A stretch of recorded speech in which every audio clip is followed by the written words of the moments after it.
नमस्कार. कोल्हापुरी तडका या चॅनेलवरती मी स्वाती तुम्हा सख्यांचं मनापासून स्वागत करते. चला तर आज आपण पेढ्याच्या चवीचे पेढ्यासारखे एकदम मऊसूत तोंडात टाकताच विरघळतील असे उपवासाचे म्हणजे भगरीचे लाडू बनवणार आहोत.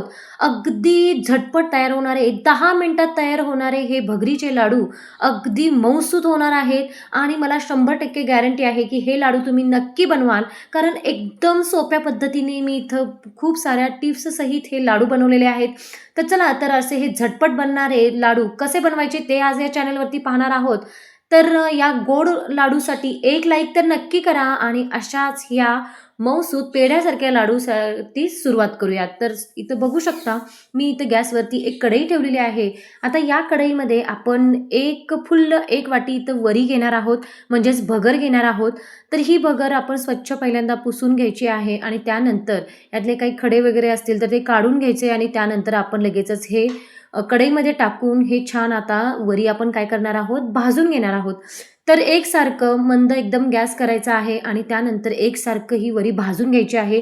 वरी कितपत भाजायची आहे तर पूर्ण त्याचा जो पिवळसर कलर असतो तो पूर्ण पांढरा असा कलर व्हायला हवा इतपत आपल्याला ही वरी अशी छान भाजून घ्यायची आहे. अजिबात करपवायची नाही. तर जर हे तुम्ही वरी करपवलात तर एक उग्र वास येईल लाडवाला. त्यामुळं फक्त मंद आचेवरती आपण छान अशी ही वरी भाजून घ्यायची आहे.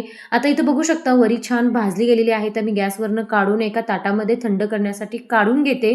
तर त्यानंतर आपण एक पाववाटी, फक्त पाववाटी म्हणलेलं आहे मी इथं, तेवढंच आपल्याला साबुदाणा घ्यायचा आहे. साबुदाणा देखील अजिबात करपवायचा नाही, व्यवस्थित असा छान भाजून घ्यायचा आहे.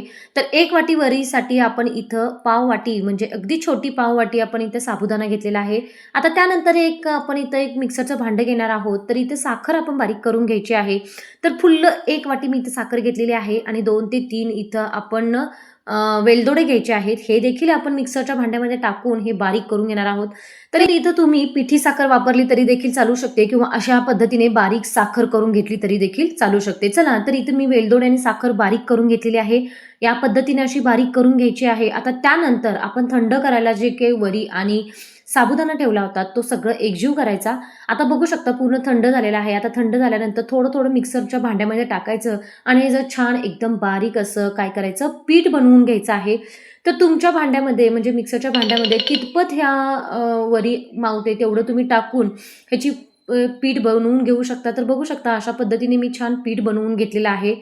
तुम्हाला या 2 ते 3 स्टेपमध्ये तुम्ही हे बारीक करून घेऊ शकता. म्हणजे थोडं घालायचं मिक्सरच्या भांड्यामध्ये म्हणजे छान एकदम पीठ असं बारीक होऊन जातं. तर इथं बघू शकता आपण इथं सगळं पीठ इथं बारीक करून घेतलेलं आहे. म्हणजे वरीचा आपण हे बारीक असं पीठ बनवून घेतलेलं आहे, तुम्ही पाहू शकता.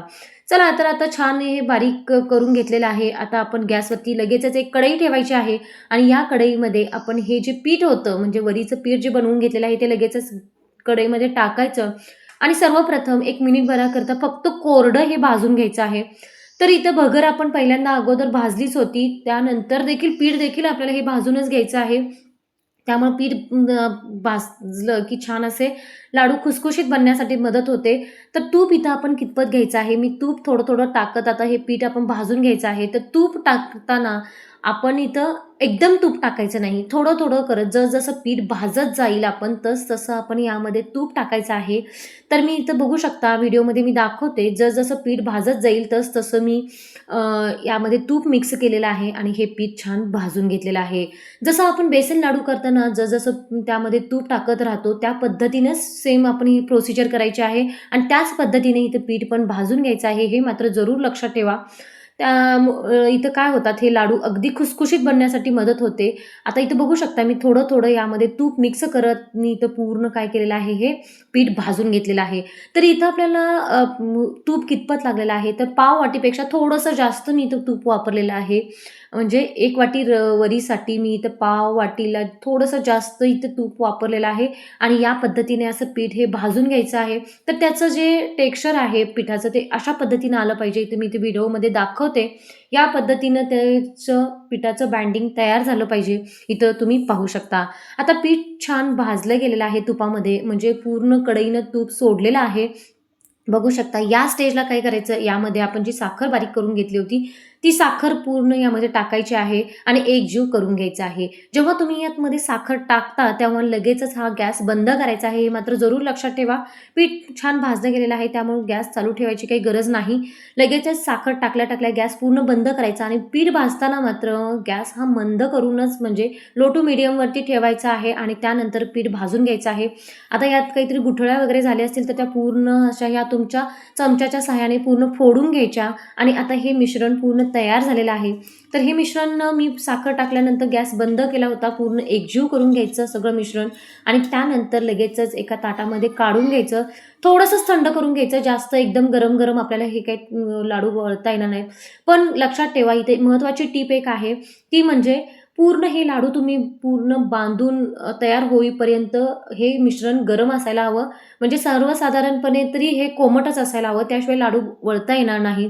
तर बघू शकता मस्त असे आपण इथं तुम्हाला जे काही ड्रायफ्रूट्स तुम्हाला आवडतील ते ड्रायफ्रूट्स तुम्ही लावून हे लाडू वळवून घेऊ शकता. तर बघू शकता छान असे हे लाडू वळले गेलेले आहेत. अगदी सहजच एका हाताने तुम्ही हे लाडू वळाल इतके मस्त एकदम मऊसूत हे पीठ तयार झालेलं आहे. जसा तुम्ही पेढा म्हणतो आपण त्या पेढ्याचं टेक्स्चर या लाडवांना आलेलं आहे. तुम्ही बघू शकता अगदी सुंदर आणि पांढरे शुभ्र असे हे लाडू बनून तयार झालेले आहेत. अशाच पद्धतीने आपण इथे सगळे हे लाडू वळून घेणार आहोत. तर अगदी सुंदर असं हे पीठ आपण इथं तयार करून घेतलेलं आहे आणि त्यानंतर जास्त वेळ लागत नाही. 10 मिनिटातच हे लाडू तयार होतात. फक्त काय वरी भाजून घ्यायची आहे, बारीक करून घ्यायची आहे पीठ. त्यानंतर तुपावरती परतवून म्हणजे भाजून घ्यायचं आणि लगेचच त्यामध्ये साखर मिक्स करून म्हणजे बारीक केलेली साखर मिक्स करून लगेचच असे हे पेढ्यासारखे हे लाडू तयार होतात. तर बघू शकता मस्त असे हे पांढरे शुभ्र असे हे लाडू बनून तयार झालेले आहेत. यातलाच एक लाडू तुम्हाला फोडून देखील दाखवते म्हणजेच तुम्हाला कळेल की हे लाडू कितपत मऊसर झालेले आहेत. तर बघू शकता.